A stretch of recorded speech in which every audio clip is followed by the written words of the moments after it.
Bakit ko iibahin ang pagtrato dito sa impeachment complaint na ito? Hindi ito espesyal, hindi ito kakaiba. Ang tingin dapat namin dito, ordinaryong impeachment complaint lamang laban sa isang impeachable officer. Presidente man, Vice Presidente, Ombudsman, Chief Justice o ibang impeachable officer. Walang dahilan para mag-iba kami ng pagtrato dito.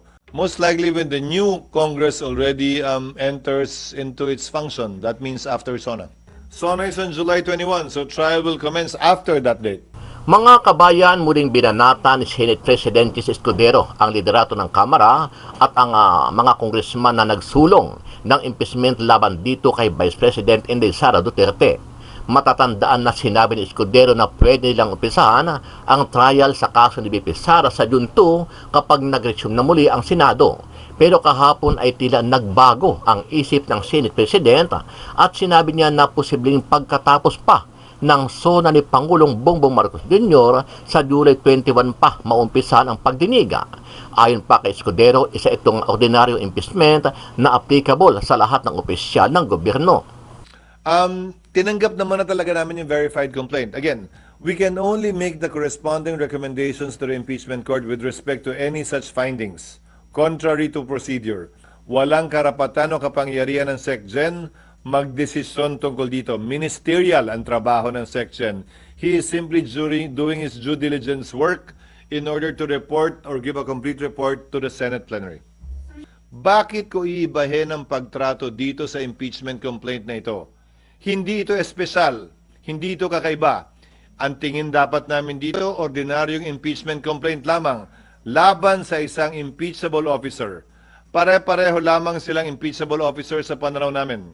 Presidente man, Vice Presidente, Ombudsman, Chief Justice o ibang impeachable officer. Walang dahilan para mag-iba kami ng pagtrato dito.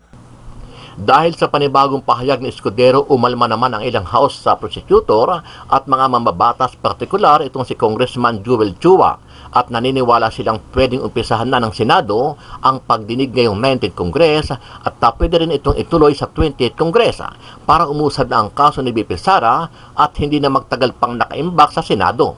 Ako po naniniwala, malakas po ang ebidensya para po siya po ay ma-convict dito po sa impeachment.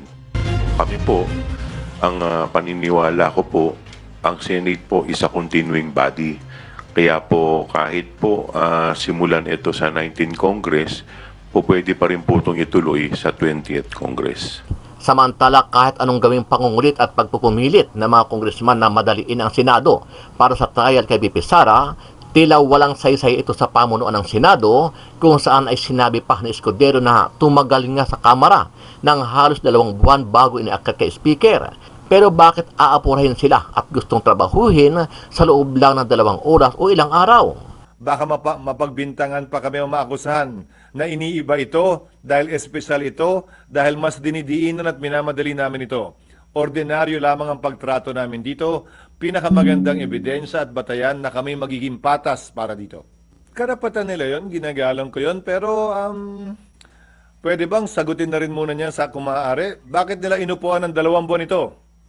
2 buwang nakabinbin ang 3 impeachment complaints sa Senado at sa Kongreso. Ang kailangan lamang naman gawin, ipadala yan sa Speaker para ma-agenda ng Speaker yan. Magkatabi ang opisina nilang 2. Pero hindi yun ginawa sa loob ng 2 buwan.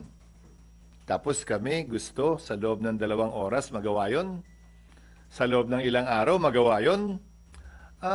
Kung tila hindi sila nagmadali, anong pinaguhugutan at saan sila nanggagaling para madaliin kami ngayon? Ano ang masasabi mo dito, kabayan? Kung ikaw ang tatanungin, sang-ayon ba kayo na magpatawag na ng special session sa Senado itong si President Bongbong Marcos Jr. para muumpisa na ang trial sa kaso nitong si Vice President Inday Sara Duterte? Sama-sama nating panuorin ang buong video at pakicomment nyo po ang inyong mga reaksyon at sariling opinyon. Pero bago yan, sa mga hindi pa po nakasubscribe sa ating channel na Kabayan News PH, pakipindot po ang subscribe button at pakiclick na rin ang notification bell para lagi kayong updated sa mga bagong upload natin na legit at napapanahong balita. Maraming pong salamat. Iginiit ni Senate President Chis Escudero na ituturing ng Senado bilang isang ordinaryong kaso ang impeachment complaint laban kay Vice President Sara Duterte. Wala rin anyang plano ang Senate leadership na magpatawag ng special session. Posible anyang maganap ang aktual na impeachment trial matapos ang sona ni Pangulong Ferdinand Marcos Jr. Most likely when the new Congress already enters into its function, that means after SONA. SONA, I think, is on July 21. So trial will commence after that date. Naniniwala ang ilang House Prosecutor na maaaring ituloy ng Senado ang impeachment trial ni Vice President Sara Duterte kahit matapos na ang 19th Congress. Ayon kay Representative Joel Chua, patuloy na umiira ng Senado bilang isang institusyon. Maaari niya itong ipagpatuloy ang pagdinig. Kami po, ang paniniwala ko po, ang Senate po is a continuing body. Kaya po kahit po simulan ito sa 19th Congress, po pwede pa rin po itong ituloy sa 20th Congress. I did not make an assassination threat to the President. Sila lang nagsasabi niyan. Sila lang nagsasabi may assassination. Sila nagsasabi may assassin, may gunman. Next, could you Not say that. Kinumpirma ng PNP na lehitimong mula sa mga retiradong miyembro ng PNPA tagapagkalinga Class of 1991 ang dokumentong nagpapahayag ng suporta kay Vice President Sara Duterte. Ayon kay PNP spokesperson Police Brigadier General Jean Pajardo, wala namang kinalaman dito ang tatlong natitirang aktibong opisyal ng PNP mula sa parehong klase. It was the stand of their class at a grupo, but yung tatlong active po, they will remain political and non-partisan at hindi po nila saklaw yung kaisipan ng ibang miyembro po ng klase po nila. Tinanggap naman na talaga namin yung verified complaint. Again, we can only make the corresponding recommendations to the impeachment court with respect to any such findings. Contrary to procedure, walang karapatan o kapangyarihan ng SecGen magdesisyon tungkol dito. Ministerial ang trabaho ng SecGen. He is simply doing his due diligence work in order to report or give a complete report to the Senate plenary. I have already said I have no intentions of requesting the President for a special session. Hindi ito isa sa mga bagay na dahilan para magpatawag ng special session ng Senado. Dagdag po dito. Sino bang may gusto na mag-special session kami at mag-trial kami bago mag-eleksyon? Sino ba humihiling nun? Sino? Sino nga? Yung pro, sabi ko na. Sino mang pro, anti, di namin papakinggan. Sino mang pro, anti, VP Sara, di namin papakinggan. Susundan namin kung anong tinatalaga ng batas. Pero babalik tanawan ko. Ang impeachment ni dating Ombudsman Mercy Gutierrez, 3 araw sinumite sa Senado bago kami nag-adjourn. And yet, in-schedule ang trial pagkatapos ng recess, mahigit 1 buwan mula sa araw na yon. Impeachment trial ng yumaong Chief Justice Corona, December 13 final, 1 linggo bago nag-recess ang Senado, hindi lamang 3 araw, 1 linggo, pero hindi nag-trial ang Senado. Nag-trial matapos ang recess ng Pasko at New Year at tinawag yung pagdinig ng January na makalipas ang humigit kumulang 1 buwan. Bakit ko iibahin ang pagtrato dito sa impeachment complaint na ito? Hindi ito espesyal, hindi ito kakaiba. Ang tingin dapat namin dito, ordinaryong impeachment complaint lamang laban sa isang impeachable officer. Pare-pareho lamang silang impeachable officer sa pananaw namin. Presidente man, Vice Presidente, Ombudsman, Chief Justice o ibang impeachable officer. Walang dahilan para mag-iba kami ng pagtrato dito. Baka mapagbintangan pa kami o maakusahan na iniiba ito dahil espesyal ito, dahil mas dinidiinan at minamadali namin ito. Ordinaryo lamang ang pagtrato namin dito, pinakamagandang ebidensya at batayan na kami magiging patas para dito. Karapatan nila yon, ginagalang ko yon, pero pwede bang sagutin na rin muna niya sa kung maaari? Bakit nila inupuan ng 2 buwan ito? 2 buwang nakabinbin ang 3 impeachment complaints sa Senado at sa Kongreso. Ang kailangan lamang namang gawin, ipadala yan sa Speaker para ma-agenda ng Speaker yan. Magkatabi ang opisina nilang 2. Pero hindi yun ginawa sa loob ng 2 buwan. Tapos kami gusto sa loob ng 2 oras magawa yun. Sa loob ng ilang araw magawa yun. Kung tila hindi sila nagmadali, anong pinaguhugutan at saan sila nanggagaling para madaliin kami ngayon? Well, aren't we starting on the right foot by treating it like any other impeachment complaint? That's a good start, I believe. Now, with respect to those who are voicing out their position, I would hasten to remind them once again and admonish them once again to kindly refrain from doing so in order to maintain and keep the impeachment court itself and the process fair, without any prejudgment on the part of any member of the Senate for or against impeachment. Yung pre-trial briefs na isasubmit, yung halimbawa para hindi mag-aksaya ng panahon, yung pag-otorisa sa presiding officer kung naisin nila, na gawin lahat ng mga kailangan gawin to take proper order of the subject of impeachment, kabilang na ang pagpapasagot sa nasasakdal, ang pagpapayag ng pre-trial briefs na maisagawa na, upang sa gayon pagpasok ng bagong Senado ng 20th Senate ay talagang dire-diretso na sa trial at wala nang pag-aantala pa na kailangan nating antabayanan at intayin. With pre-trial briefs and with judicial affidavits, I think in 2 to 3 months the Senate can do it. If we can hold trial for 4 times a week, 4 days a week, of 5 to 6 hours each, I think that would be sufficient. Basing it on the completed trial of then Chief Justice Corona. Yung pa lamang naman kasi ang natapos natin, di ba, na impeachment trial. Yung iba hindi naman natuloy o hindi natapos. Malayang pwedeng may magtanong, pero anong gusto nilang gawin namin? Finish or not finish, pass your paper. Ano to, exam ng grade 3? Hindi pa tapos magpresenta ng testigo, yung prosecution at depensa dahil June 30 na, pagbotohan na natin to. Dismiss na natin to. Ganon? Hindi naman siguro yun ang intensyon ng saligang batas. Ang intensyon marahil, dapat dumating sa punto, ang kaso ay matatapos, mariresolbahan at pagpapasahan. Hindi yung bitin-bitin palagi. Pangalawa, nabigay ko na sa inyo yung example o halimbawa ng mga collegial courts dahil ito ay hindi trabaho ng legislasyon. Ito ay trabaho ng isang impeachment court. So hinalintulad ko na yan sa Court of Appeals, sa Supreme Court, Sandigan Bayan ng mga collegial courts. Kahit nga sa ordinaryong RTC, nagpalit ng judge, tuloy naman yung kaso Bibigyan ko kayo ng isa pang halimbawa. Yung SET, yung mga kaso sa Senate Electoral Tribunal. Tumatawid ito ng susunod na Kongreso.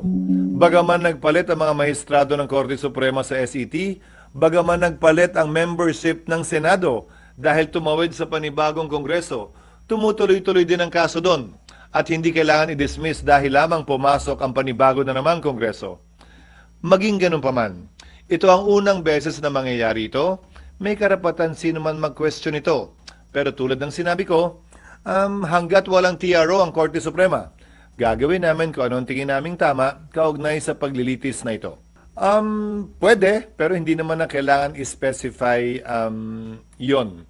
Dahil halimbawa, kapag inotorisa ang presiding officer na nagkataon ay ako na hindi pa matatapos ang termino ko ng June 30, kung i-autorisa ako na gumawa ng mga ilang order at bagay before or prior to trial, kaugnay ng judicial affidavits, pre-trial brief, edi effectively tumawid na po yun ng June 30 dahil ang termino ko'y matatapos pa sa 2028. At sang-ayon din sa rules ng Senado, magpapatuloy na tagapangulo ang sino man nakaupong tagapangulo ng Senado hanggat hindi nahahalal ang kanyang kapalit sa susunod man na Kongreso o sa loob ng parehong Kongreso. They will be given time to read, they will be given time to review it. We will be sending them a draft of the rules, proposed rules for their review too, para pagdating ng June 2, wala nang hindi ko pa nababasa, I need more time to read. Wala nang gano'n. Sapat na panahon na to para mapag-aralan nila lahat ng dapat at kailangan at pwedeng tingnan at pag-aralan. The Senate cannot and should not, as an impeachment court, issue opinions regarding that without any party requesting for it. Hindi kami investigador. Hindi namin trabaho hilingin yon.